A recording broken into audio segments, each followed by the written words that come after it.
صاحب بات میں اس کو عدم اعتماد کے ساتھ ہی پھر سے جوڑتی ہوں. یہی کہا جا رہا ہے کہ اب منی لانڈرنگ کیس میں شہباز شریف پر فرد جرم عائد ہونے والی ہے اور احتساب سے بچنے کے لیے راہ فرار کے لیے تحریک عدم اعتماد لائی جا رہی ہے. آپ کیا سمجھتے ہیں؟ دیکھیں، یہ افسوس کی بات ہے کہ سیاستدانوں پر کرپشن کے الزامات لگے اور سیاستدانوں میں کرپشن آیا بھی ہے، میں اس سے انکار نہیں کرتا. لیکن ایک دو کے علاوہ جن پر کرپشن ثابت نہیں ہوئی ہے، کہیں بھی یہ کرپشن ثابت نہیں کی جا سکی.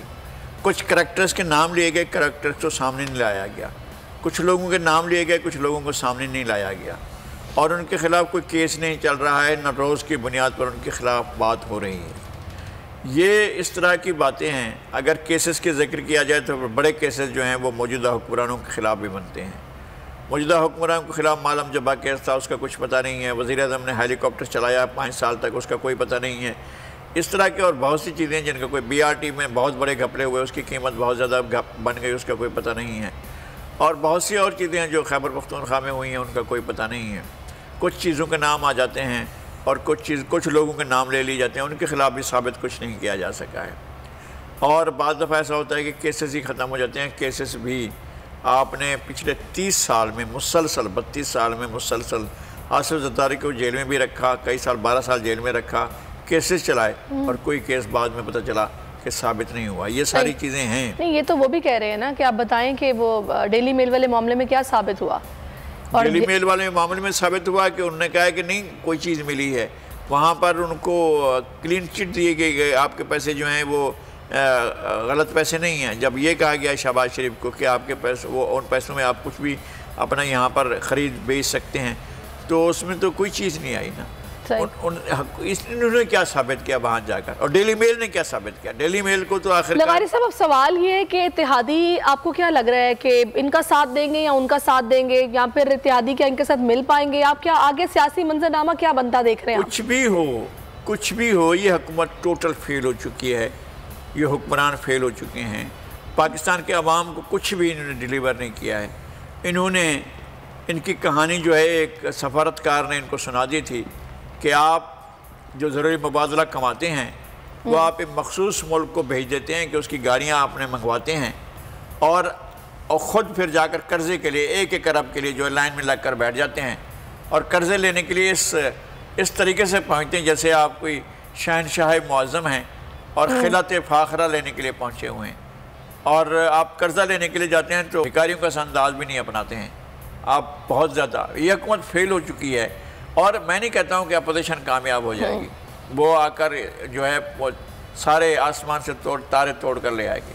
مسئلہ یہ ہے کہ اس ملک کو بیٹھنے کا راستہ نکالا جائے، اس ملک کو چلانے کا راستہ نکالا جائے، اور جہاں جہاں رکاوٹیں ہیں وہ رکاوٹیں دور کی جائیں.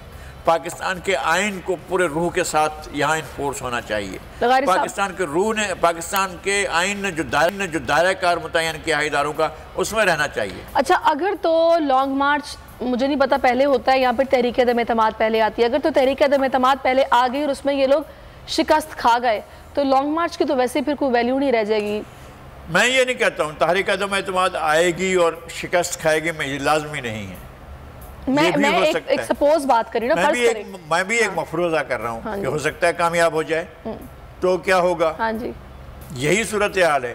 اگر ناکام ہوگی نتیجہ وہی ہوگا جو آپ کہہ رہی ہیں کہ پھر لانگ مارچ کس بات کا. اگر آپ نے تو یہ لاسٹ آپشن نہیں ہے ان کے لیے، یا تو پھر 1.25 سال تھوڑا سا انتظار کر لیں، الیکشن تو آنے والا ہے. یہ حکومت ایک دن بھی اور نہیں چل سکتی اس طرح سے. اس حکومت کو نہیں چلنا چاہیے. اب بیٹھ کر راستہ نکالنا چاہیے. یہ بھی نہیں ہے کہ اپوزیشن آ جائے گی تو پاکستان جو ہے اس میں دودھ اور شہد کی نہریں بہنا جائیں گی، ایسا بھی نہیں ہے. مسئلہ یہ ہے کہ اس ملک کو بحران سے نکالنا ہے. یہ ایک تاریخی بحران ہے. اس طرح کے بحران آتے رہیں، لیکن یہ سنگین بحران ہے. مجھے جو حالات نظر آتے ہیں وہ سن 70 کے 71 کے حالات کے جیسے حالات نظر آتے ہیں. پاکستان اکنامی میں بہت پیچھے چلا گیا ہے، اور پاکستان بہت زیادہ دشمنوں کے لپیٹ میں ہے، اور چاروں طرف آپ کو جو ایسا لگتا ہے جیسے دشمن جو ہیں آپ کے آ گئے ہیں، جن کے لیے لوگوں سے دشمنی والے تو سپر پاورز کے ساتھ لڑائیاں کرتے رہے، وہ آپ کے پیچھے پڑے ہوئے ہیں. جن کے لیے آپ سارے دکھ اٹھاتے رہے ہیں، آپ نے سارے کے سارے 30-40 سال اس ملک کے ضائع کر دیے، ان کے دکھ اٹھانے میں وہ آپ کے لیے اور دکھ کا باعث بن رہے ہیں. یہ صورتحال کو کون فیس کرے گا؟ صحیح. اب آپ کیا کر رہے ہیں؟ افغان آپ کے ساتھ کیا کر رہے ہیں اور آپ افغانوں کے ساتھ کیا کر رہے ہیں؟ آپ جائیں اپنا معاملہ دنیا کے سامنے لے جائیں، جہاں جہاں آپ کی غلطیاں ان کو ایڈمٹ کریں اور آگے بڑھیں۔ یہ ملک آگے بڑھنے کے لیے، اور اس میں تمام فریقین کو مل کر بیٹھنا ہوگا، سوچنا ہوگا کہ اس ملک کے لیے ہم بہتر راستہ کون سا نکال سکتے ہیں۔ صحیح، چلیں خیر دیکھتے ہیں۔ ابھی آج چودھری برادران سے بھی ملاقات ان کی ہونے لگی ہے۔ چودھری برادران بڑا سموتھ سیلنگ کرتے ہیں، بڑے زرک سیاستدان ہیں، اور وہ جسے کہتے ہیں نا کہ ایک بہتی دھارا کے ساتھ ہی وہ لوگ بہتے ہیں۔ تو اب کس کے سر پر ہاتھ ہے کس کا، یہ تو اب آگے آنے والے وقت پہ پتہ چلے گا، لیکن اس ساری صورتحال میں ہم یہ دیکھ رہے ہیں کہ پورا زور لگایا جا رہا ہے۔ اب ہوگا کیا، یہ آگے آنے والے دنوں میں پتہ چل جائے گا۔ سبسکرائب کریں اور بیل دبائیں تاکہ کوئی خبر رہ نہ جائے۔